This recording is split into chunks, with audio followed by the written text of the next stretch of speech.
I said get out. You're just a nanny. Stop pretending you're family. The words sliced through the air like shattered glass.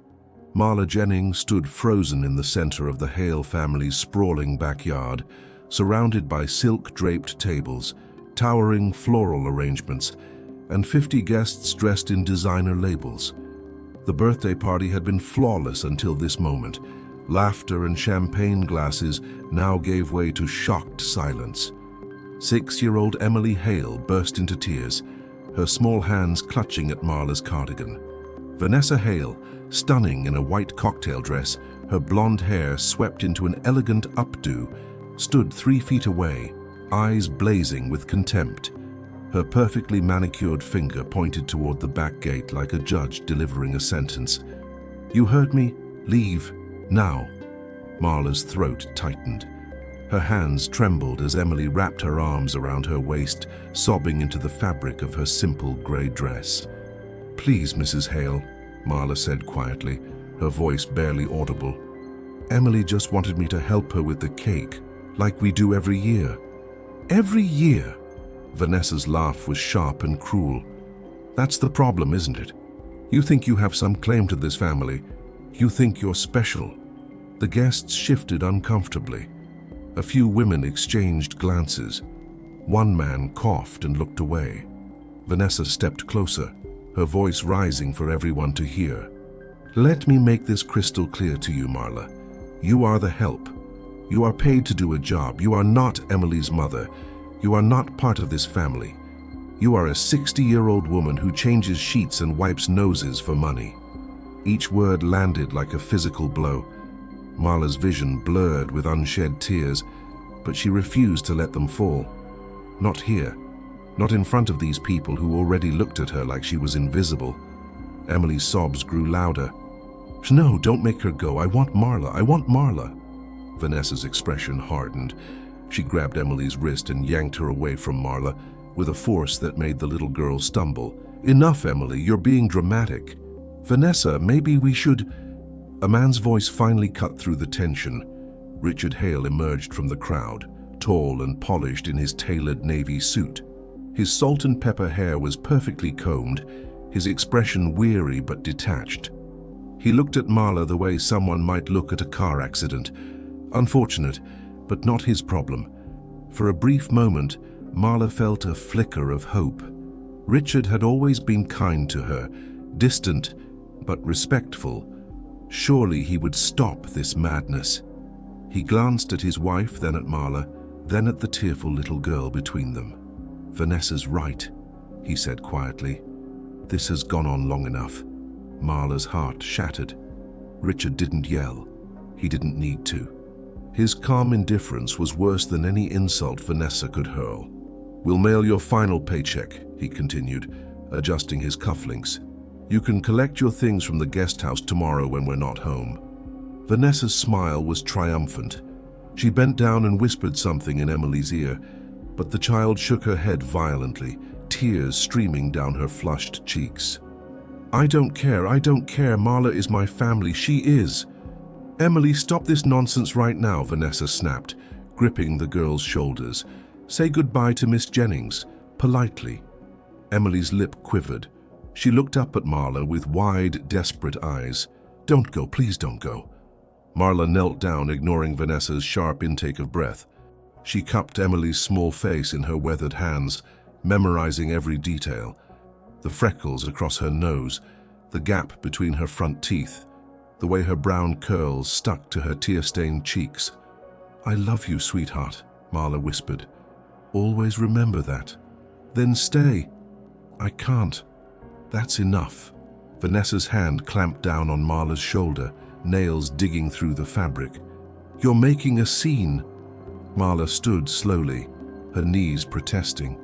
She looked one last time at Richard, silently begging him to reconsider, to remember the years she'd given to his family, the nights she'd walked the floors with his infant daughter while he traveled for business, the milestones she'd documented because he was never home to see them himself. But Richard had already turned away, accepting a glass of scotch from a passing server. The message was clear. She didn't matter. She never had. Marla walked toward the back gate, her sensible shoes crunching against the manicured gravel path. Behind her, Emily's cries echoed across the lawn, raw and heartbroken. "Marla! Marla! Come back!" Every step felt like betrayal. Every breath hurt. The gate clicked shut behind her. The party resumed within minutes. Laughter returned. Someone turned up the music. By the time Marla reached the street, clutching her purse against her chest like armor, she could hear guests singing "Happy Birthday" in cheerful, champagne-soaked voices. She stood there for a long moment, listening to the only child she'd ever loved celebrate without her. Then Marla Jennings walked away from the Hale mansion, away from the life she'd built, away from everything that had given her purpose for 6 beautiful years. She didn't look back, because if she did, she knew she'd crumble completely. Marla hadn't always been alone. 20 years ago, she'd been Marla Jennings Wright, married to Thomas Wright, a gentleman who taught history at Riverside High School and made her laugh every single day. They'd lived in a small house with a garden Thomas tended obsessively, growing tomatoes that never quite ripened and roses that somehow always bloomed. They'd tried for children, years of trying. Doctors, treatments, hope followed by heartbreak, followed by more hope. Eventually, they'd made peace with it. They had each other, and that was enough. Then Thomas had a stroke at 47, gone in an afternoon, watering those stubborn tomato plants. Marla was 45 and suddenly adrift. She'd worked as a preschool teacher before the marriage, and returning to childcare felt natural. But teaching in classrooms reminded her too much of Thomas's world, so she became a nanny instead. Private care, one family at a time. She could pour all the maternal love she'd stored up into children who needed it. She'd worked for 3 families before the Hales, good families mostly. But the children had grown up, moved on, forgotten her name. That was the nature of the job. You loved them, raised them, then disappeared when they didn't need you anymore. Until Emily. Marla had answered Richard Hale's employment ad 6 years ago. The interview took place in that same backyard where she'd just been humiliated, though back then it had been simpler, less ostentatious. Richard had been frazzled, overwhelmed, desperate. His wife, Claire, was dying, stage 4 cancer. The doctors had given her 6 months, maybe less. Richard traveled constantly for his investment firm, closing deals in Singapore and London and Dubai. He needed someone reliable, someone who could handle a newborn while his world fell apart. Marla had taken one look at the exhausted man and the tiny baby sleeping in the bassinet beside him, and she'd known. This was why she was here. Claire Hale had still been beautiful despite the illness ravaging her body. Thin, pale, but with enormous eyes that held a fierce, protective love. She'd interviewed Marla from her bed, asking questions that had nothing to do with experience or credentials. "Will you sing to her?" Claire had asked, her voice raspy. "Every day," Marla had promised. "Will you be patient when she's difficult? Always. Will you love her, even when I'm gone and no one's watching?" Marla's throat had tightened. "Yes, with everything I have." Claire had studied her for a long moment, then nodded. "Then you're hired." Those first months had been brutal. Claire deteriorated quickly, and Richard retreated into work, unable to face what was happening.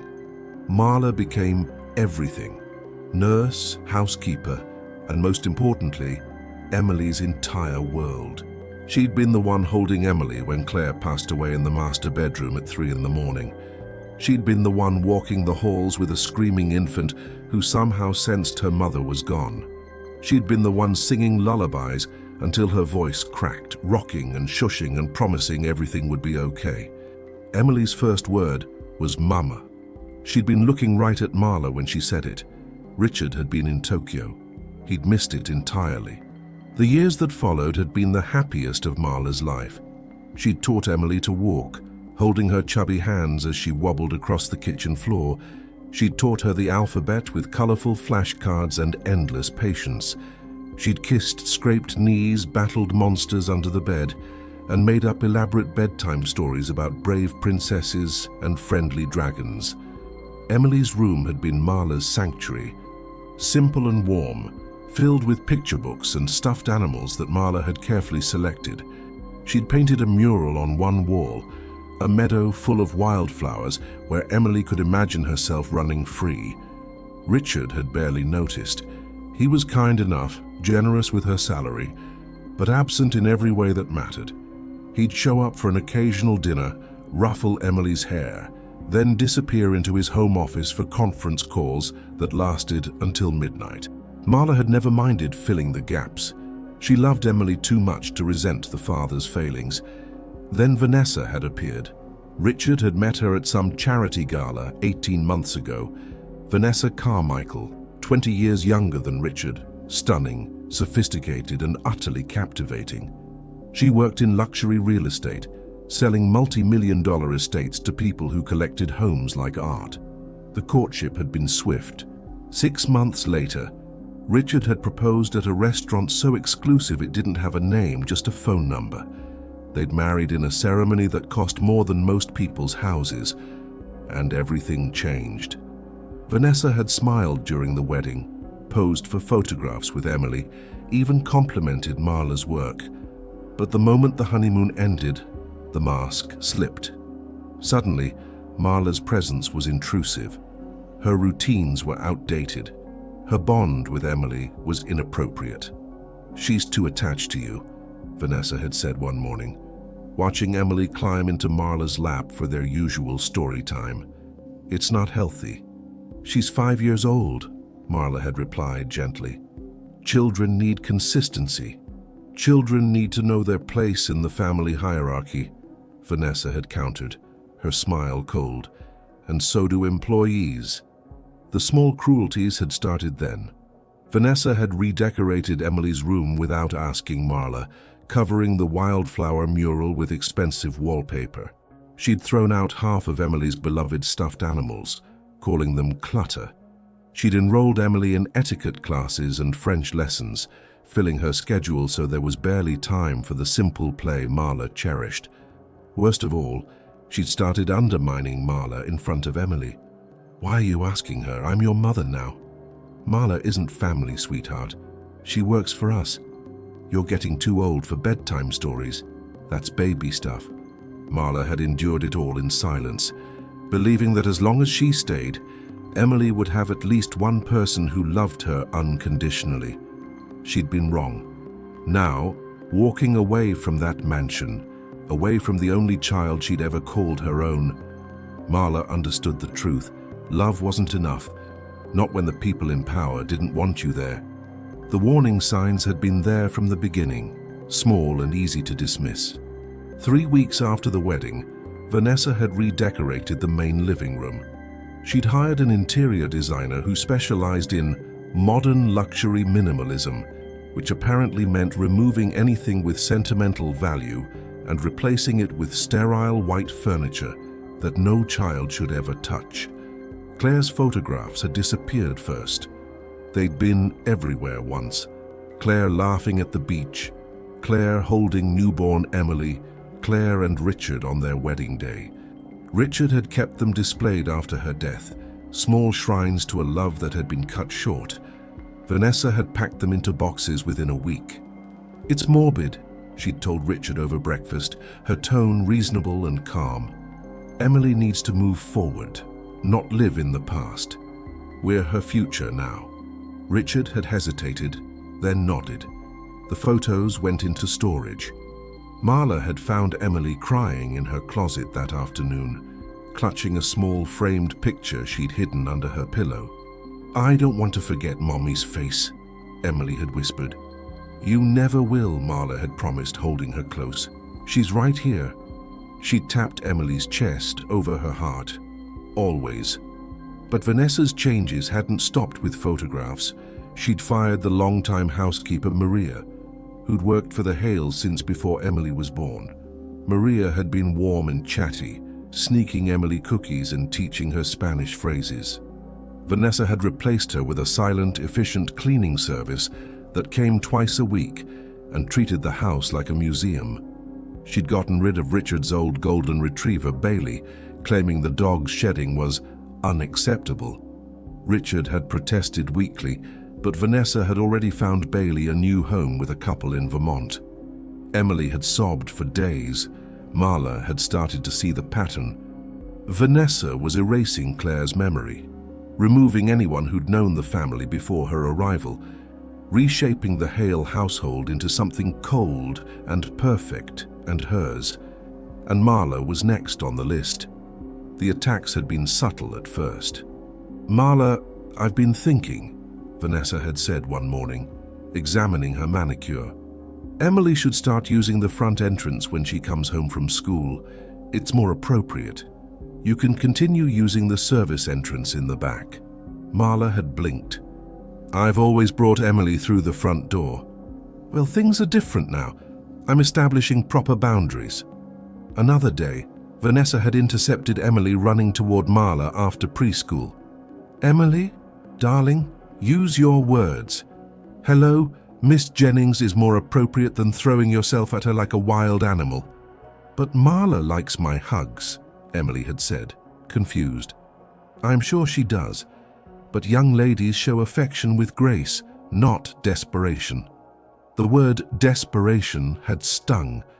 Emily had looked uncertainly between them, then had offered Marla a small formal wave instead. Marla's heart had cracked a little more. During family dinners, which Marla was suddenly no longer invited to attend, even though she'd eaten with Emily and Richard for years, Vanessa had begun her campaign in earnest. "Richard, don't you think Emily is becoming too dependent on Marla?" she'd say, her voice carrying through the walls. "It's not healthy for a child to be so attached to hired help." "Marla's been wonderful with her," Richard would reply, distracted by his phone. "Of course she has, but Emily needs to learn that family comes first. We can't have her running to the nanny every time she's upset. What does that say about us?" Marla had heard these conversations while cleaning up in the kitchen, her hands trembling as she washed dishes. The exclusion from family photos had been particularly painful. They'd hired a professional photographer for a family portrait session on the grounds. Marla had dressed Emily in the beautiful blue dress Richard had requested, braided her hair with care, made sure she looked perfect. When they'd gathered outside, the photographer had gestured for Marla to step aside. "Just the family, please." Marla had started to move, but Emily had grabbed her hand. "Marla is family." Vanessa's smile had been ice. "Sweetheart, Marla is our employee. She's very important to us, but this is a picture of the Hale family. That's Daddy, me, and you." Emily's face had crumpled with confusion, but she'd obeyed. Marla had stood 20 feet away, watching them pose together. Richard's hand on Vanessa's waist, Vanessa's manicured fingers on Emily's shoulder, all of them smiling at the camera like a perfect magazine spread. She'd never felt more invisible. The comments about her age had started around month 8 of the marriage. "You know, Marla," Vanessa had said one afternoon, watching her climb the stairs with a laundry basket, "have you thought about retirement? I mean, you must be exhausted at your age. All this running around after a 6-year-old. "I'm 60, not 90, Marla had replied quietly, "and I'm perfectly capable." "Of course you are. I just worry about you. And frankly, Emily is entering a new phase of life. She needs someone more dynamic, younger, someone who can keep up with her energy." The implication had been clear. "You're too old, you're disposable. Your time here is ending." But Marla had held on. For Emily. Always for Emily. The breaking point had come 2 weeks before the birthday party. Marla had been reading to Emily before bed, their sacred routine. The one thing Vanessa hadn't managed to destroy. They'd been curled up together in Emily's bed, working through a chapter of Charlotte's Web, when Vanessa had appeared in the doorway. "Emily, it's past your bedtime." "But we're almost done with the chapter," Emily had protested. "Now, Emily." The little girl had looked at Marla with pleading eyes, but Marla had closed the book gently. "We'll finish tomorrow, sweetheart." "Actually," Vanessa had said, her smile razor-sharp, "I'll be handling bedtime from now on. Emily's getting too old for this baby routine." Emily's face had gone pale. "But Marla always reads to me. And now I will. Say goodnight, Emily." Marla had kissed Emily's forehead, her heart shattering, and left the room. She'd heard Emily crying behind the closed door. She'd heard Vanessa's sharp voice. "Stop this dramatic nonsense right now." That night, Marla had lain awake in the small guest house behind the main property, staring at the ceiling and wondering how much more she could take. She'd decided to endure, to wait, to hope that Emily would grow old enough, strong enough, to speak up for herself. But Vanessa hadn't been willing to wait. The birthday party had been Vanessa's masterstroke, public, humiliating, and final. And Marla, still feeling the phantom weight of Emily's arms around her waist, still hearing her desperate cries, understood that Vanessa had won. The apartment was nothing like the guest house at the Hale estate. Marla's new home sat on the third floor of a tired building in Maplewood, a working-class neighborhood 40 minutes from Crestwood Hills. The paint was chipping, the carpet was worn, and the pipes groaned every morning like arthritic joints. But the rent was affordable, and the elderly landlord had smiled kindly when she'd signed the lease. "Welcome home, dear," Mrs. Chen had said, handing over the keys. Home. The word felt strange. Marla unpacked her belongings in silence. Clothes that had seen better days, a few books, the photographs she'd kept of Emily over the years. She'd taken them secretly, printed them at the drugstore, hidden them in her drawer. Small acts of rebellion against the knowledge that she'd eventually have to leave. Now they were all she had left. She placed one on her nightstand. Emily at 4 years old, gap-toothed and laughing, covered in finger paint. It had been taken on a Tuesday afternoon when they'd spent 3 hours creating a mural on butcher paper spread across the kitchen floor. Marla stared at that photograph every night before she turned off the lamp. Finding work had been easier than expected. Sunshine Days Daycare sat tucked between a laundromat and a corner grocery store, its cheerful yellow sign slightly faded but welcoming. The owner, Patricia Morales, was a round-faced woman in her 50s who wore cartoon character scrubs and had a laugh that filled entire rooms. "We don't pay much," Patricia had said apologetically during the interview. $12 an hour, no benefits, but the kids are wonderful and the staff is family. "That's more than enough," Marla had replied. She'd started the following Monday. The daycare served families from the neighborhood, single mothers working double shifts, immigrant families pooling resources, grandparents raising grandchildren on fixed incomes. The children arrived in hand-me-down clothes with lovingly packed lunches of rice and beans, peanut butter sandwiches, fruit snacks bought in bulk. They were beautiful. Marla worked with the toddler room, 8 children between 18 months and 3 years old. They were loud, messy, endlessly energetic, and completely unpretentious. When they wanted a hug, they climbed into her lap. When they were happy, they shrieked with laughter. When they were sad, they cried without shame. There were no designer clothes here, no birthday parties with silk drapes and champagne, no step-parents evaluating whether love was appropriate or professional. Just children being children, and adults who cared for them. Marla's co-worker in the toddler room was a young woman named Ashley, 24 years old with bright pink highlights and a nose ring. She was studying early childhood education at the community college and worked full-time to pay for it. "You're really good with them," Ashley had said one afternoon, watching Marla rock a fussy toddler to sleep. "Like, crazy good. Where did you work before?" "Private care," Marla had said simply. "One family." "For how long?" 6 years. Ashley had whistled low. "That's a long time. Why'd you leave?" Marla had hesitated, then offered the simplest version of the truth. It was time to move on. Ashley hadn't pushed, sensing the pain underneath. Instead, she'd changed the subject to her disastrous Tinder date from the weekend, making Marla laugh for the first time in weeks. Slowly, carefully, Marla began to build a new life. She joined a book club that met at the public library every Thursday evening. The members were mostly women her age, retired teachers, divorced empty nesters, widows like herself. They read everything from literary fiction to trashy mysteries, and they spent as much time talking about their lives as they did discussing the books. "My daughter wants me to move to Arizona," one woman complained. "Says the weather is better for my arthritis, but all my friends are here."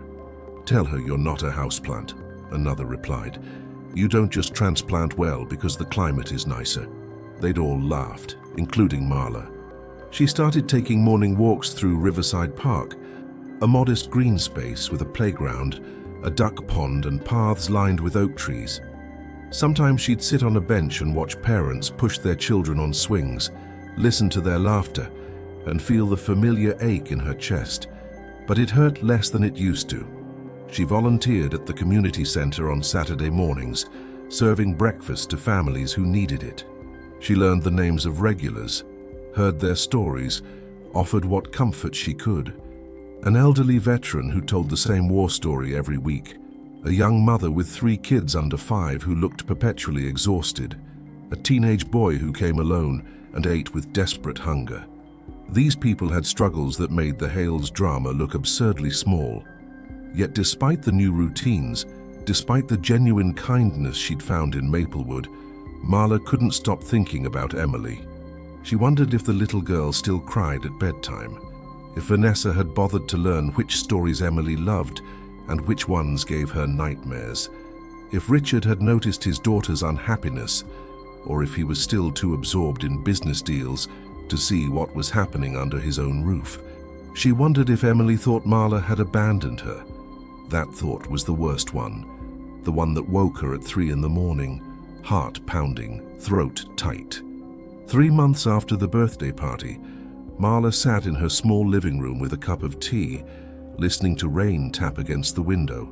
The book club had just finished a novel about mothers and daughters, and the discussion had stirred up emotions she'd tried to bury. She pulled out her phone and did something she'd forbidden herself from doing.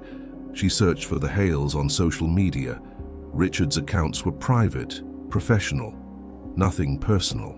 But Vanessa's Instagram was public, a carefully curated gallery of wealth and beauty. Marla scrolled through photos of exotic vacations, designer handbags, glamorous parties, and there, scattered among the luxury, were photos of Emily. Emily in a stiff white dress at some formal event, smiling for the camera with eyes that looked tired. Emily at a restaurant, sitting perfectly still while Vanessa posed with her wine glass. Emily at a riding stable, posing beside a horse she clearly didn't want to be near. Not a single photo showed Emily laughing, really laughing, the way she used to. Marla's hands trembled. She closed the app and set the phone aside. She'd made the right choice in staying away. Seeing Emily like that, trapped in Vanessa's world of performance and perfection, would only make her do something reckless. The little girl deserved better, but there was nothing Marla could do. She finished her tea in silence, unaware that across town in a law office with floor-to-ceiling windows, an attorney was opening a sealed file that had been waiting 6 years to be read. A file with Marla's name on it. The envelope arrived on a Tuesday.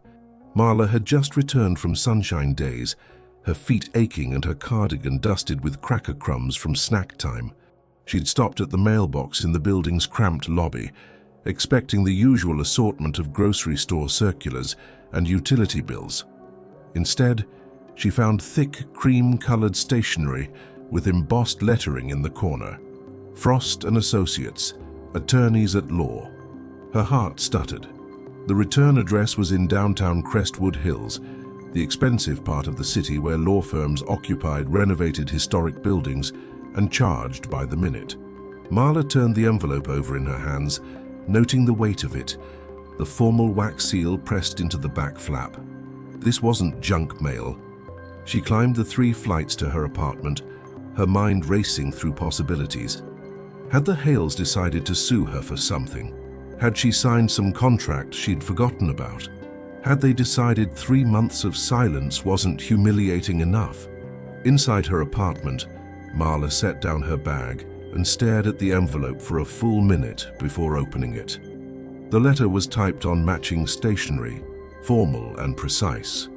Dear Ms. Jennings, this firm represents the estate of the late Claire Elizabeth Hale. We are writing to inform you that you have been named as a beneficiary in a sealed provision of Mrs. Hale's last will and testament. The contents of this provision require your immediate attention and must be discussed in person. Please contact our office at your earliest convenience to schedule an appointment with senior partner Benjamin Frost. This matter is both urgent and confidential. Please do not discuss this communication with any member of the Hale family prior to our meeting. We look forward to hearing from you. Sincerely, Benjamin Frost-esque. Marla read the letter 3 times. Claire had left her something. That made no sense. She'd been Claire's employee, nothing more. They'd been cordial, even warm during those final months. But Claire had been focused entirely on her daughter and her failing health. Why would she include Marla in her will? And why was it sealed? Why had it taken 6 years to surface? Marla's hands shook as she reached for her phone. The receptionist at Frost & Associates answered on the second ring, her voice professionally cheerful. Good afternoon, Frost & Associates. How may I direct your call? Yes, hello, my name is Marla Jennings. I received a letter from Mr. Frost regarding the estate of Claire Hale. One moment, please. Classical music filled the line. Marla paced her small living room, her mind spinning with questions that had no answers. Ms. Jennings? A man's voice, deep and authoritative, replaced the music. This is Benjamin Frost. Thank you for calling so promptly. Mr. Frost, I don't understand. Claire Hale passed away 6 years ago. Why am I just hearing about this now? Mrs. Hale's will contained specific instructions regarding the timing of certain provisions. I'm not at liberty to discuss the details over the phone, but I assure you this is legitimate and quite important. What kind of provisions? That's what we need to discuss in person. How soon can you come to my office? Marla glanced at the wall calendar hanging beside her refrigerator. I work during the day. Would Friday afternoon be possible? I'd prefer sooner. This is time sensitive. Could you come tomorrow at noon? I'll make certain we're not interrupted. The urgency in his voice unsettled her. Is something wrong? Ms. Jennings, I've been monitoring the Hale family situation for several years now.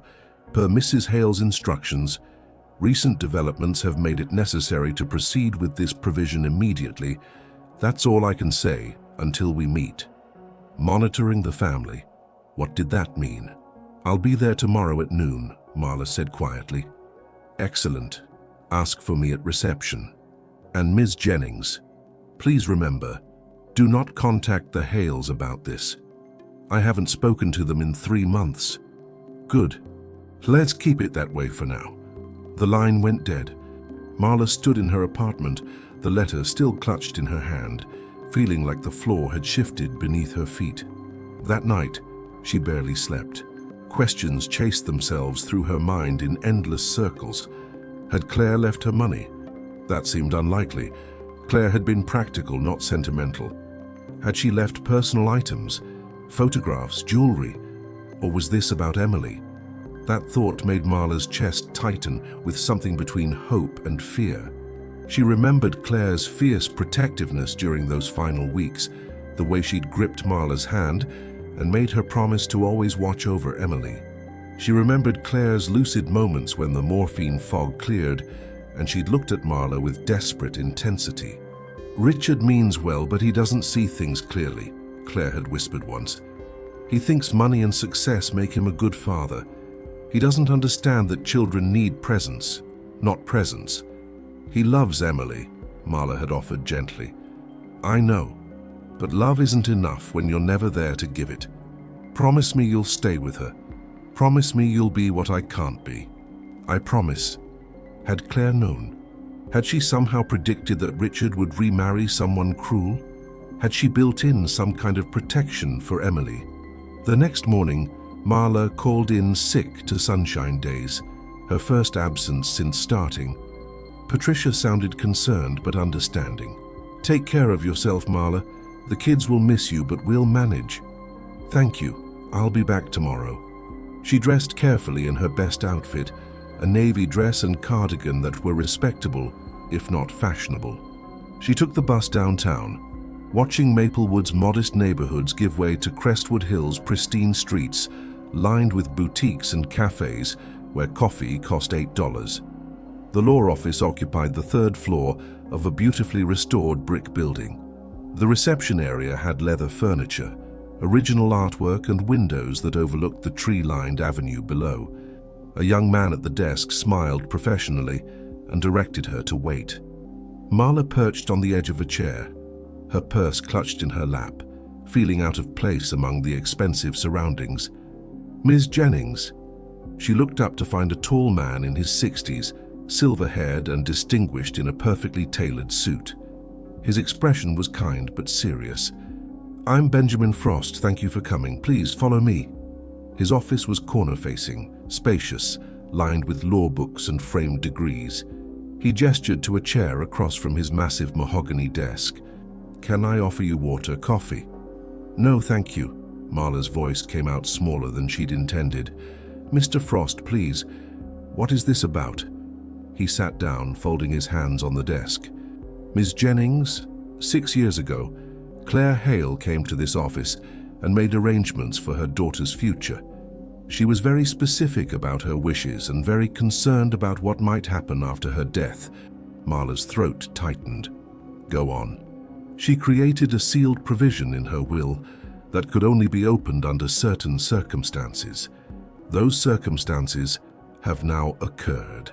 Benjamin Frost reached into his desk and withdrew a thick manila folder.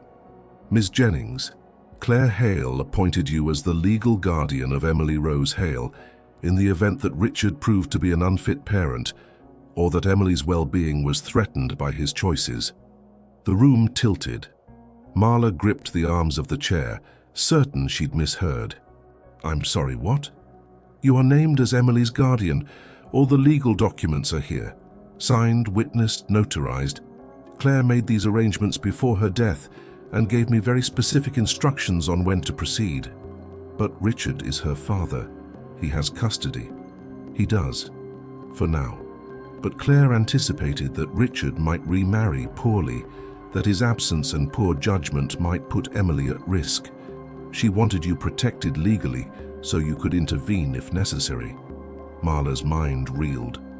"Why didn't anyone tell me this 6 years ago?"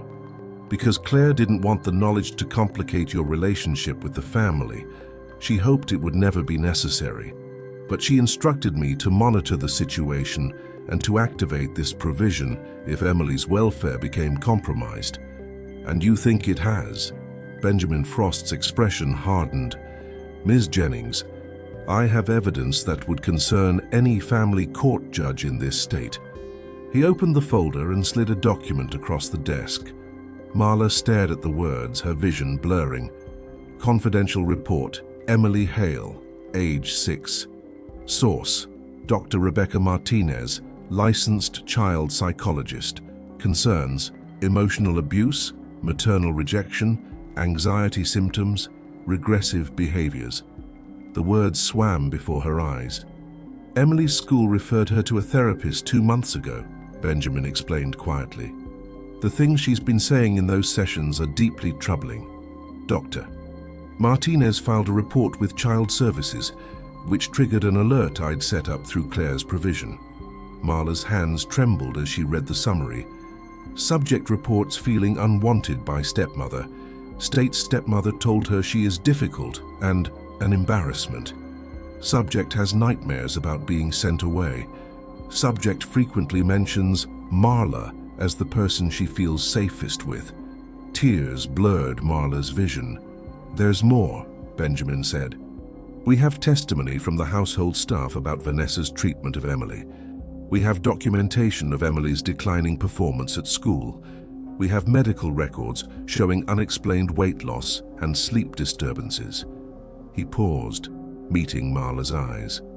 "Ms. Jennings, Emily needs you, and Claire made sure you would have the legal standing to help her." Marla's voice broke. "What do I do?" Benjamin Frost opened another folder. "We file for emergency custody. Today." The next 72 hours moved with the speed and force of an avalanche. Benjamin Frost had been preparing for this moment for months. The folders on his desk represented hundreds of hours of documentation, school reports, medical records, witness statements, therapy transcripts, everything carefully gathered, meticulously organized, legally bulletproof. Claire was extraordinarily thorough, he explained, spreading documents across the conference table in his office. She knew Richard. She loved him, but she understood his weaknesses, his need for approval, his inability to confront conflict, his tendency to choose the path of least resistance. Marla studied the papers with growing horror. Each one painted a picture of a little girl slowly disappearing under the weight of Vanessa's calculated cruelty. A report from Emily's teacher noted that the once cheerful child had become withdrawn and anxious. She no longer volunteered answers in class. She ate lunch alone. She'd stopped participating in activities she used to love. Dr. Martinez's therapy notes were even worse. Session 4. Emily drew a picture of her family. She included her father and stepmother standing together. She drew herself very small, off to the side. When asked why, she said, "I'm not really part of them." Session 7. Emily became upset when discussing her former nanny. She said, "Vanessa made Marla leave because I loved her too much. Vanessa said I have to love her now, but I can't. I don't know how." Session 9. Emily expressed fear of making mistakes. She said, "Vanessa gets really mad when I'm not perfect. She says I embarrass her in front of her friends." Marla's hands shook as she read. How could Richard not see this? "He's been traveling more than ever," Benjamin said. "Singapore, London, Dubai. He's rarely home for more than a few days at a time. And when he is home, Vanessa is very skilled at presenting a perfect facade."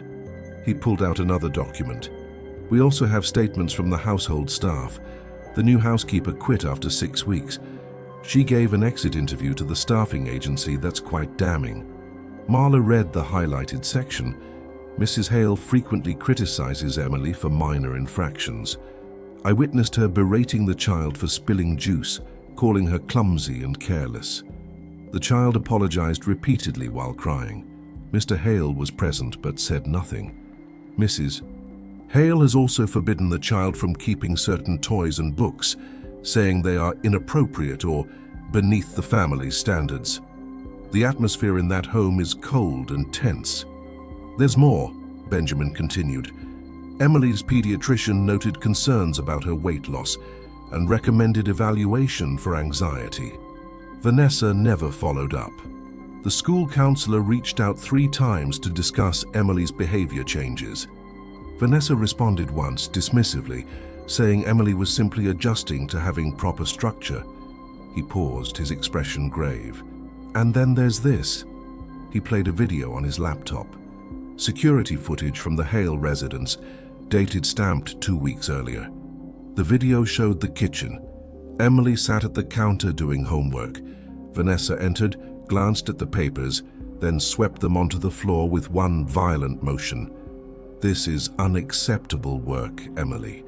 I will not have a stupid child representing this family. Do it again. Correctly this time."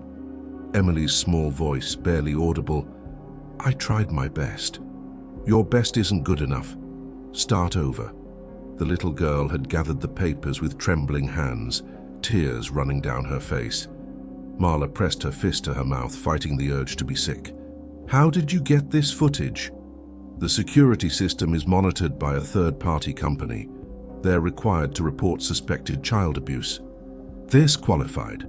Benjamin closed the laptop.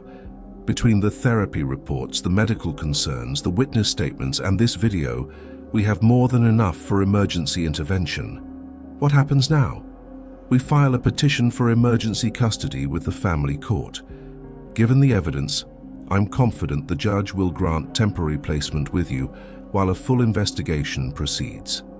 Richard and Vanessa will be served with papers and required to appear for a hearing. Marla's heart pounded. They'll fight this. Vanessa won't give up without destroying me. Let her try. Claire anticipated that too. She established a trust specifically to cover legal fees for this provision. You'll have the best representation money can buy. He met her eyes steadily. Ms. Jennings, Claire chose you for a reason. She saw your character, your devotion to Emily, your strength. She trusted you with her daughter's life. The question is, do you trust yourself? Marla thought of Emily's face at the birthday party, tear-stained and desperate. She thought of the little girl sitting alone in that cold kitchen, believing she was stupid because a cruel woman told her so. She thought of 6 years of love, laughter, bedtime stories, and promises. Yes, she said firmly. When do we start? Benjamin smiled for the first time. We already have. The petition was filed that afternoon. By law, Richard and Vanessa had to be served with papers within 24 hours. Benjamin arranged for professional process servers to deliver them simultaneously.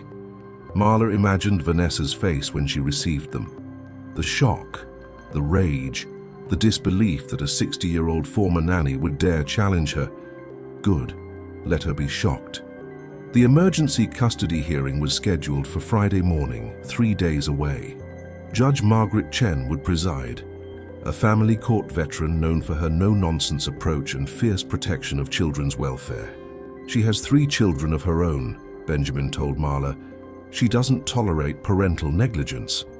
Those 3 days were the longest of Marla's life.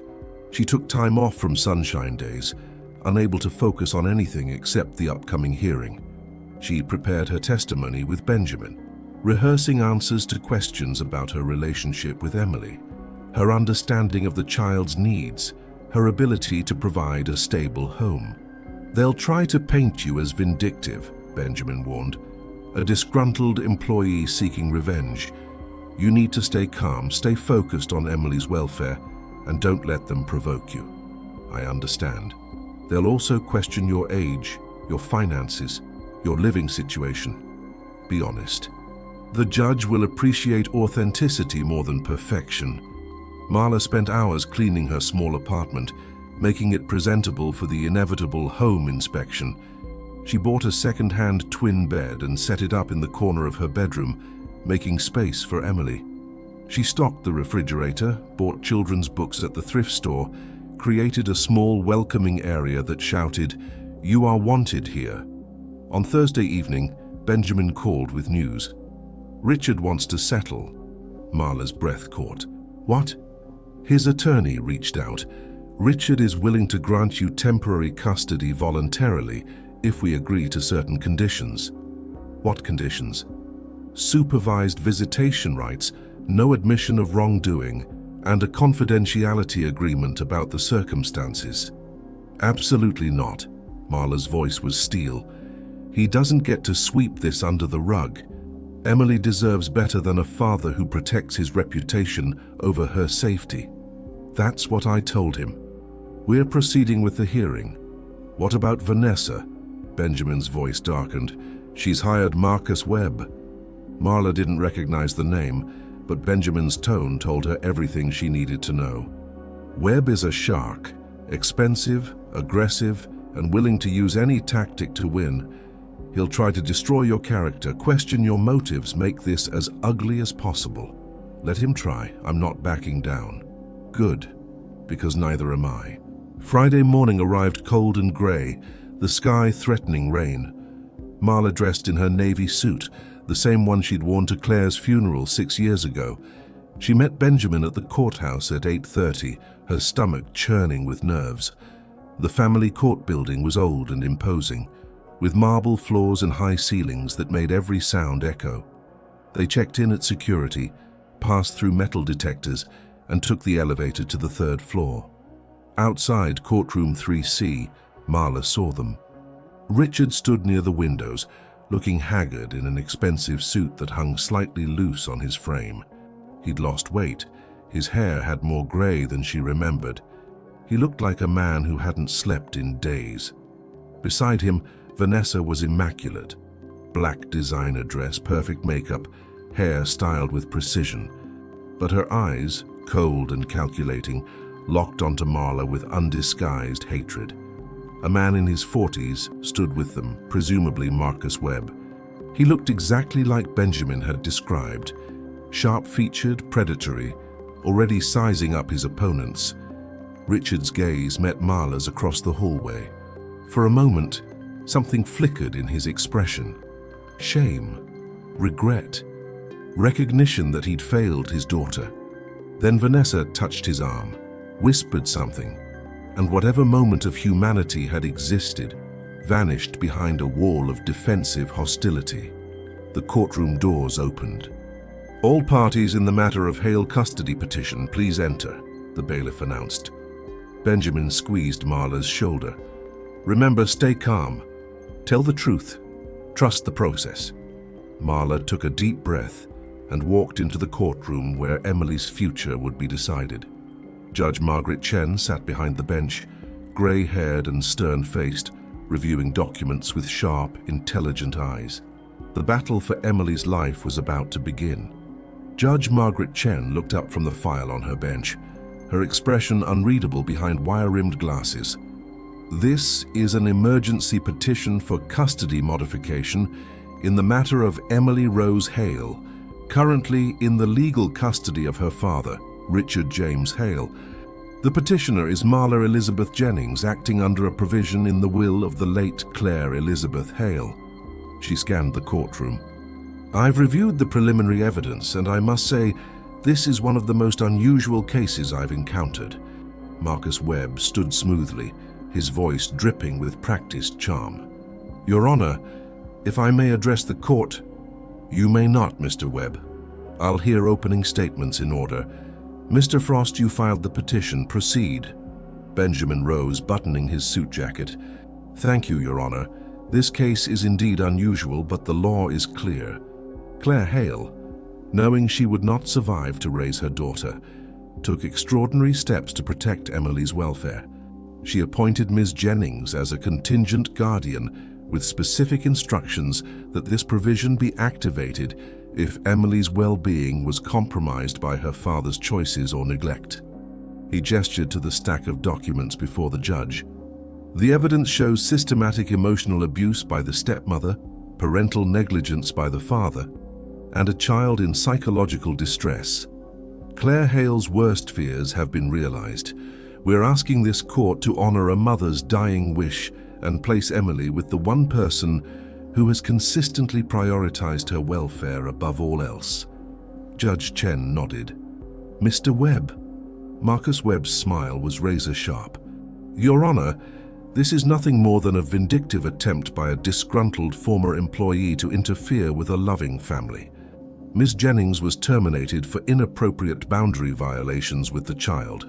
Rather than accept her dismissal gracefully, she has manipulated legal documents and fabricated allegations to pursue a personal vendetta." Marla's hands clenched in her lap. Benjamin had warned her this would happen, but hearing the lies spoken aloud still stung. "The Hales are a respected family in this community," Webb continued. "Mr. Hale is a successful businessman, Mrs. Hale is a devoted stepmother, and Emily is a well-cared-for child who is simply adjusting to normal family changes. We will demonstrate that Ms. Jennings has grossly misrepresented the situation." "Both noted," Judge Chen said crisply. "Let's hear testimony. Mr. Frost, call your first witness." The petitioner calls Dr. Rebecca Martinez. A woman in her 40s entered the courtroom, professional, composed, carrying a folder. She was sworn in and took the witness stand. Benjamin approached. "Dr. Martinez, please state your credentials for the court." "I'm a licensed clinical psychologist specializing in child trauma and family systems. I've practiced for 17 years and serve as a consultant for several school districts in the county. And you've been seeing Emily Hale as a patient?" "Yes. She was referred to me by her school counselor approximately 3 months ago due to behavioral concerns. What concerns specifically? Dr. Martinez consulted her notes. Emily was exhibiting signs of anxiety, withdrawal from peers, declining academic performance, difficulty concentrating. In our sessions, she displayed symptoms consistent with emotional distress in the home environment. Can you elaborate? Emily expressed feelings of inadequacy and fear of disappointing her stepmother. She described being criticized frequently for minor mistakes, being excluded from family activities, and feeling that her presence was burdensome. She also spoke extensively about her former nanny, Ms. Jennings, as a source of safety and unconditional love that she no longer had access to. Marcus Webb rose. Objection. The witness is characterizing normal parental discipline as abuse. Overruled, Judge Chen said sharply. Dr. Martinez is a qualified expert. Continue. Benjamin nodded. Doctor, in your professional opinion, is Emily's psychological distress related to her home environment? Absolutely. The pattern is clear. Emily's symptoms emerged after her stepmother entered the household and intensified after Ms. Jennings was removed from her life. She's experiencing what we call ambiguous loss, grieving someone who is still alive but inaccessible to her. Did Emily ever express fear of her stepmother? Yes, she told me. Vanessa gets really angry when I'm not perfect. I try to be good, but I always mess up. She also said she was afraid to ask for things because she didn't want to be a bother. Marla felt tears prick her eyes. That beautiful, bright little girl, walking on eggshells in her own home. Thank you, Doctor. Benjamin returned to his seat. Marcus Webb stood, his expression skeptical. Dr. Martinez, you've met with Emily how many times? 8 sessions over 3 months. 8 sessions. And from these limited interactions, you've concluded that Mrs. Hale is abusive. I've concluded that Emily is experiencing emotional harm in her current environment, yes. But children often complain about step-parents, don't they? It's a common adjustment issue.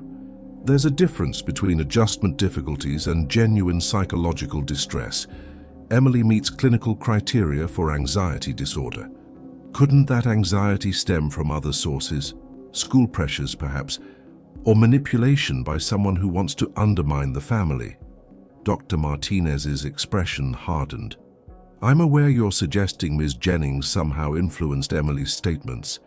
I can assure you, Emily's emotions are genuine and consistent across multiple sessions with no contact with Ms. Jennings during that time. So you say. No further questions. The next witness was Emily's teacher, Mrs. Carol Brennan, a kind-faced woman in her 50s who taught first grade for 20 years. Emily was a joy in kindergarten, she testified. Curious, engaged, always raising her hand. This year, she's a different child. Quiet, withdrawn, anxious about making mistakes. Her work has declined significantly. Have you communicated these concerns to her parents? Benjamin asked. I've tried. I sent 3 emails to Mrs. Hale requesting a conference. She replied once saying Emily simply needed more discipline at home and that I should focus on academic standards rather than coddling her. Did you meet with Mr. Hale? He's never been available. His assistant always says he's traveling. Marcus Webb's cross-examination was brief and dismissive. Children have good years and bad years, don't they, Mrs. Brennan? They do, but this is more than... Thank you, that's all. Judge Chen's expression grew increasingly stern as the morning progressed. The former housekeeper testified next, describing Vanessa's harsh treatment and Richard's willful blindness. Then came the security company representative, who explained the video footage and why it had been flagged.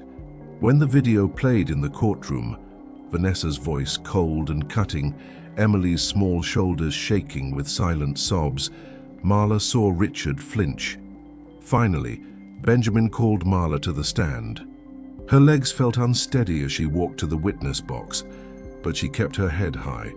She was sworn in, her hand trembling slightly on the Bible.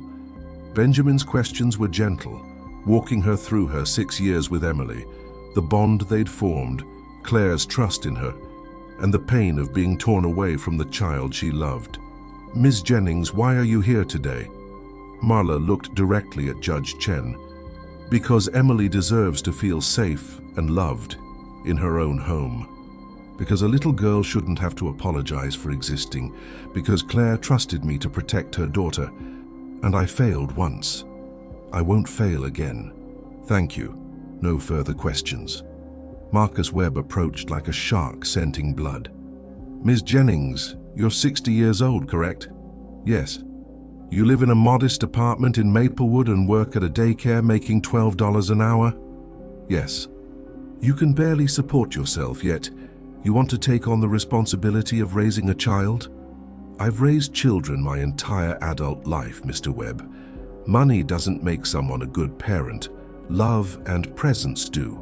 "Speaking of presence, you were fired from the Hale household, weren't you?" "I was dismissed, yes. Because you overstepped boundaries.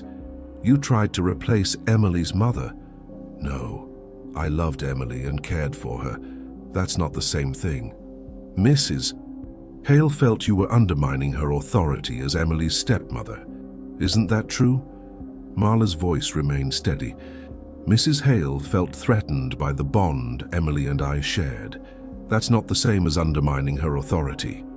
You admit you have a personal grudge against Mrs. Hale. I have concerns about how she treats a vulnerable child. That's not a grudge, Mr. Webb. That's called caring." He changed tactics. "Claire Hale died 6 years ago. This supposed guardianship provision was created before Mrs. Hale even met my client. How could Claire have known anything about her? Claire knew her husband. She knew he would prioritize his career over his daughter. She knew he would choose someone who looked good on his arm rather than someone who would love his child. She was right." "Objection." Marcus Webb's face flushed. "Your Honor, the witness is making unfounded accusations." "I'll allow it," Judge Chen said coldly. "The witness is responding to your question, Mr. Webb. Continue." But Webb had no more questions. Marla returned to her seat, her heart pounding but her conscience clear. Richard testified next, looking miserable and defensive. Yes, he traveled extensively. Yes, he'd left parenting largely to Vanessa. Yes, he'd been aware of tensions but thought they would resolve naturally. "Mr. Hale," Judge Chen interrupted his testimony, her voice sharp. "Are you telling this court that you were aware your daughter was struggling and you chose to do nothing?" I thought it was normal adjustment. Vanessa assured me." "You thought it was normal for your daughter to lose weight, perform poorly in school, and require therapy for anxiety?" Richard's silence was damning. Vanessa testified last, polished and poised, denying everything.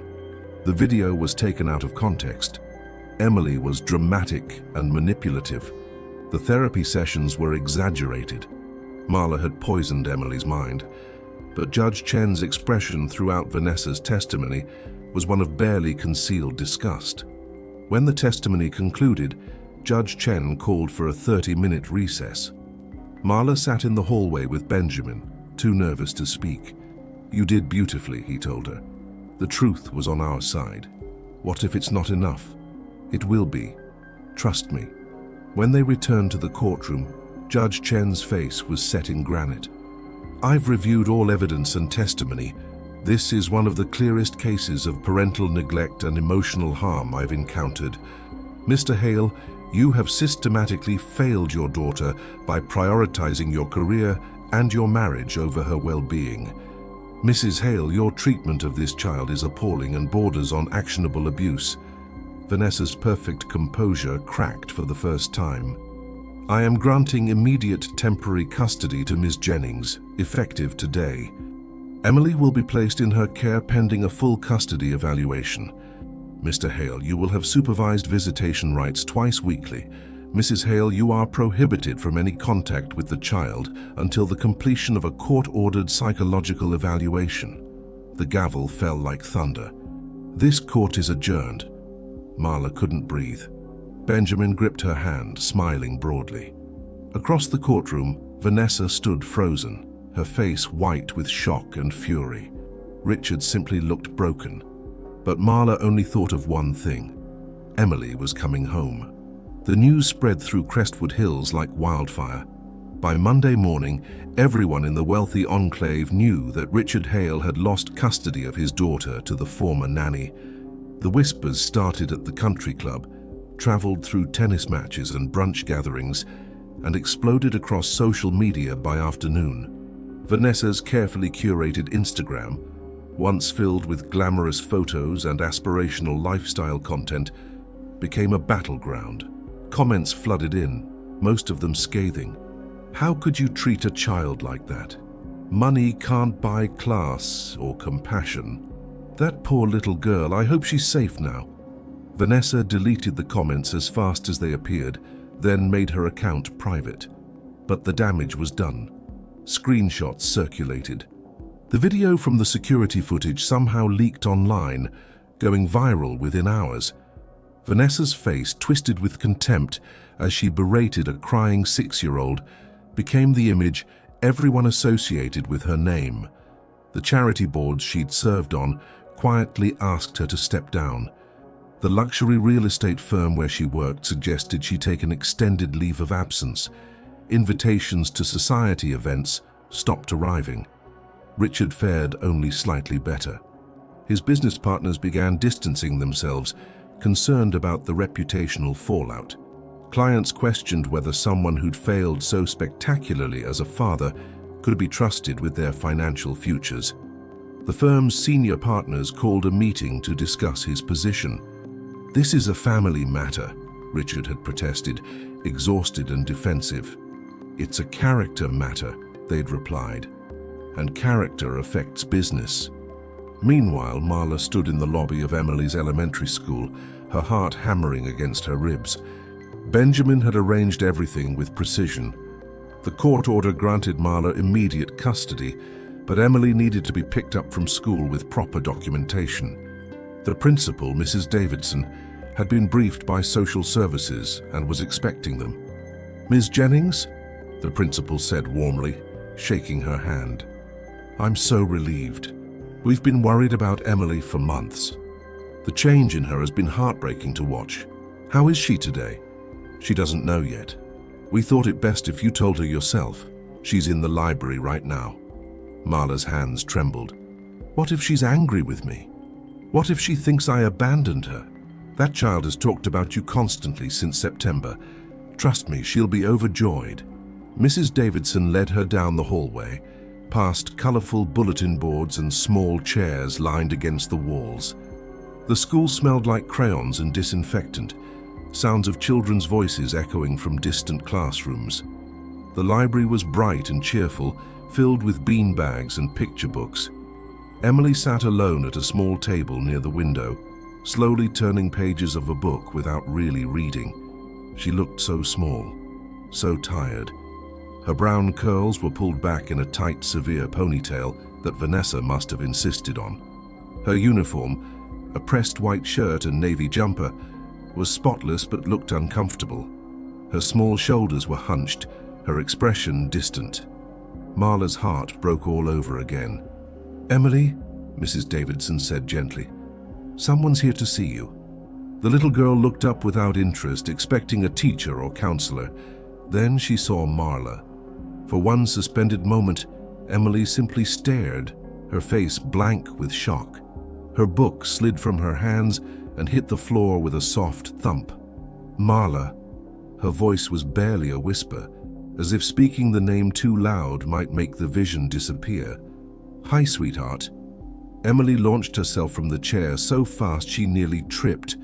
She ran across the library and crashed into Marla's arms with the force of a small hurricane, wrapping her arms around Marla's waist and burying her face in her cardigan. "You came back. You came back. You came back." The words tumbled out in breathless sobs, muffled against fabric. Marla sank to her knees, holding the child as tightly as she dared, tears streaming down her face. "I'm here, baby. I'm here. I'm so sorry it took so long. I thought you didn't want me anymore. Vanessa said you left because I was too much trouble. No, no, sweetheart, that's not true. I never wanted to leave you, never. Emily pulled back just enough to look at Marla's face, her eyes red and swollen. Are you staying? Please say you're staying. I'm staying. Forever this time. You're coming home with me. To your house. To our house now. Emily's expression transformed from disbelief to desperate hope. Really? I can live with you. Really? The judge said so. I have papers and everything. What about Vanessa? You don't have to see her if you don't want to. Something in Emily's small body relaxed. Tension she'd been carrying for months finally releasing. She started crying again, but these were different tears, relief, joy. The kind of crying that comes when something too good to be true turns out to be real. Mrs. Davidson quietly left them alone, wiping her own eyes. After several minutes, Emily's sobs subsided into hiccups. She looked up at Marla with a watery smile. Can we go now? We can go right now. Your things are already at my apartment. Our apartment, Emily corrected, her smile growing wider. Our apartment, Marla agreed. They left the school hand in hand, Emily's small backpack slung over Marla's shoulder. Benjamin was waiting in his car, having insisted on driving them home. Hello, Emily, he said kindly. I'm Mr. Frost. I'm a friend of your mommy Claire's. Emily studied him seriously. Did you help Marla get me back? I did. Thank you. She climbed into the back seat and Marla slid in beside her. The drive to Maplewood took 40 minutes. Emily pressed her face to the window, watching the expensive neighborhoods give way to more modest ones, her expression thoughtful but not sad. Will I go to a new school? She asked. Yes, a good one, very close to our apartment. You can walk there. Will there be kids like me? What do you mean, sweetheart? Kids who are regular, not kids who have to be perfect all the time. Marla's throat tightened. Yes, kids who are allowed to just be kids. Good. Emily leaned against Marla's side, her small body finally relaxing completely. I'm tired of being perfect. It's really hard. You never have to be perfect for me. You just have to be you. When they arrived at the apartment building, Emily looked up at the slightly shabby exterior with curiosity rather than disappointment. Mrs. Chen was sweeping the front steps and smiled when she saw them. This must be Emily. Welcome home, sweetheart. Thank you, Emily said politely, then looked at Marla. She's nice. Everyone here is nice, you'll see. The apartment looked different with Emily's presence in it. Her small suitcase sat in the corner. Benjamin had retrieved it from the Hale estate, along with boxes of her belongings. Her favorite stuffed rabbit, the one Vanessa had tried to throw away months ago, sat on the twin bed. Emily spotted it immediately and grabbed it, hugging it fiercely. Mr. Harpy, Vanessa said he was gone. I asked for all your special things, Marla said softly. Everything that's important to you. Emily explored the small apartment with wonder. The kitchen where they'd cooked together, the bathroom with towels in her favorite color, the corner of Marla's bedroom that was now hers. The space was tiny compared to the Hale mansion, but it was warm and welcoming and safe. I love it, Emily declared. It feels like home. That night, Marla made Emily's favorite dinner, spaghetti with butter and parmesan, nothing fancy. They ate at the small kitchen table, Emily chattering about everything and nothing, the words pouring out like water from a broken dam. After dinner, they curled up on the couch together, and Marla read 3 chapters of Charlotte's Web, picking up exactly where they'd left off months ago. Emily fell asleep before the 3rd chapter ended, her head on Marla's lap, her breathing deep and even. Marla sat in the quiet apartment, stroking the child's hair, feeling peace settle into her bones for the first time since the birthday party. 2 weeks later, Richard requested a supervised visit. They met at a neutral location, a family services building with a cheerful meeting room and a social worker present. Richard looked terrible, thinner, older, haunted. Emily was polite but distant.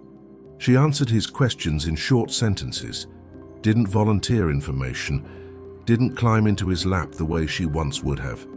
"I'm sorry, Emmy," Richard said quietly, using the nickname he hadn't spoken in years. "I wasn't there when you needed me. I should have listened, I should have seen." Emily looked at him with eyes that seemed far too old for 6. "You were never there, Daddy. Even when you were home, you weren't really there."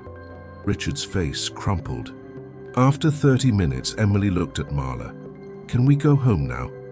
"Of course, sweetheart." As they left, Richard caught Marla's arm. "Thank you for loving her when I didn't know how." Marla met his eyes without anger or triumph. "She's not a business deal, Richard. She's a little girl who needed her father. I hope someday you figure out how to be what she needs." She didn't wait for his response. 3 months later, the final custody hearing took place. The court-ordered evaluations were complete, the evidence overwhelming. Judge Chen granted Marla permanent legal guardianship. Richard would have visitation rights, but Emily would live with Marla. Vanessa's petition for any contact was denied outright. "Mrs. Hale has demonstrated a pattern of emotional abuse and shows no remorse or insight into her behavior," Judge Chen stated firmly. "Until she completes extensive therapy and can demonstrate genuine change, she will have no access to this child." Vanessa stood rigid in the courtroom, her perfect facade finally shattered. She'd hired 3 different lawyers, spent tens of thousands on legal fees, and lost everything. Her marriage to Richard crumbled within 6 months. The prenuptial agreement she'd signed gave her almost nothing in the divorce. She left Crestwood Hills quietly, moving to another state where no one knew her story. Richard slowly, painfully began the work of actually being present for his daughter. The visits were awkward at first, but Emily was a forgiving child. She gave him chances, small opportunities to prove he'd changed. Some days he succeeded, some days he failed, but he tried, and that was more than he'd done before. But Emily's real life, her true home, was in that small Maplewood apartment with Marla. 1 year later, Emily Rose Hale turned 7 years old. The celebration was nothing like the extravagant party that had ended in humiliation and tears. There was no silk-draped pavilion, no catered 5-course meal, no guest list filled with people who barely knew her name. Instead, 12 children crowded into the community center's party room in Maplewood, Emily's classmates from her new school, real friends who invited her to play dates and shared their snacks at lunch. The decorations were homemade, colorful streamers, and a banner that Emily and Marla had painted together. The cake came from the grocery store bakery, chocolate with vanilla frosting and rainbow sprinkles. It was perfect. Emily wore a purple dress she'd chosen herself, her brown curls loose and wild around her shoulders. No tight ponytail, no stiff designer outfit, just a little girl who was finally allowed to be exactly who she was. Marla stood near the refreshment table, watching Emily laugh with her friends as they played musical chairs. Ashley from the daycare had come to help, along with Patricia and Mrs. Chen from the apartment building. Benjamin Frost had even stopped by, bringing a beautifully wrapped present and a genuine smile. "She looks happy," he observed, standing beside Marla. "She is happy. Really, truly happy. And you?" Marla considered the question. The past year had been challenging, learning to navigate guardianship, adjusting to Emily's needs, managing the logistics of school and work and parenting. Her modest salary barely stretched far enough, even with the small stipend Claire's trust provided for Emily's care. But every morning, Emily padded into the kitchen with sleepy eyes and climbed into Marla's lap for a hug. Every evening they read together on the couch, Emily's head resting on her shoulder. Every night, Marla tucked her into bed and heard the words that made everything worthwhile. "I love you, Marla. I love you too, sweetheart." "I'm happy," Marla told Benjamin. "Happier than I've been in years." He squeezed her shoulder affectionately. "Claire would be proud of you." "I hope so." The musical chairs game ended with squeals of laughter and good-natured protests. Emily's best friend, a spirited girl named Maya, had won and was performing an elaborate victory dance. "Okay, everyone," Patricia called out. "Time for cake." The children rushed to the table, their energy boundless and chaotic and wonderful. Marla carried out the cake, 7 candles flickering brightly, and set it in front of Emily. The room erupted in an enthusiastic, slightly off-key rendition of Happy Birthday. Emily's face glowed in the candlelight, her smile radiant and genuine. When the song ended, she closed her eyes to make a wish, her expression serious with concentration. Then she opened her eyes and looked directly at Marla. "Will you help me cut the cake?" The question was simple, but it carried the weight of everything they'd been through. The birthday party a year ago, Vanessa's cruel rejection, the long months of separation, the fight to find their way back to each other. Marla's eyes filled with tears. "I would love to, sweetheart." She moved to stand beside Emily, and together they held the knife, cutting the first slice as the children cheered. Emily looked up at her with pure joy, and Marla knew with absolute certainty that every struggle, every moment of doubt, every tear she'd had been worth it for this. The party continued with games and presents, and the beautiful chaos of children having fun. Emily opened gifts with genuine gratitude: art supplies, books, a stuffed unicorn, a puzzle of the solar system. Nothing extravagant, but everything chosen with thought and care by people who actually knew what she liked. When the guests began leaving, Emily hugged each friend goodbye, her face flushed with happiness and sugar. Finally, it was just Marla, Emily, and the mess of wrapping paper and empty juice boxes. "Best birthday ever," Emily declared, flopping onto a chair dramatically. "Better than last year?" Marla asked gently. Emily's expression grew thoughtful. "Last year was pretty and fancy, but it wasn't fun. Today was fun. Today felt real. It was real. Just like you." They cleaned up together, Emily chattering about which present was her favorite and whether she could invite Maya over next weekend. When they returned to the apartment, the sun was setting, painting the modest building in golden light. Emily changed into her pajamas, soft cotton covered in stars, and brought Charlotte's Web to the couch. They'd read it cover to cover twice now, but Emily never tired of the story. "Can we read the part where Wilbur tells Charlotte she's his best friend?" Emily asked, settling against Marla's side. "Of course." Marla opened to the familiar page and began reading, her voice soft and soothing. Emily listened quietly, her small fingers tracing the illustrations. When the chapter ended, Emily looked up. "Marla?" "Yes, sweetheart?" "Am I still going to see my dad?" Richard's visits had become more consistent over the past few months. He'd scaled back his traveling, started therapy, made genuine efforts to be present. The relationship was still fragile, still rebuilding, but there were signs of progress. "If you want to see him, yes. He loves you very much, Emily. He just didn't know how to show it before. I know, he's trying harder now." She paused. "But you're my real family. You know that, right?" Marla's throat tightened with emotion. "You're my real family too. You always were." Emily nodded, satisfied, and snuggled closer.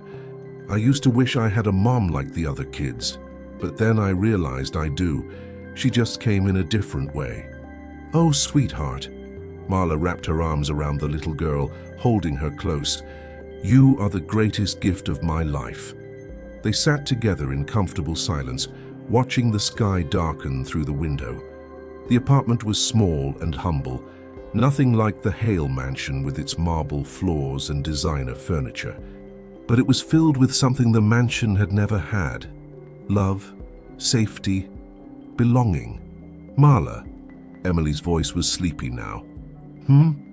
Will you always be here, even when I'm grown up?" "I'll be here as long as you need me. And even after that, I'll still love you. That never goes away. Promise?" "I promise."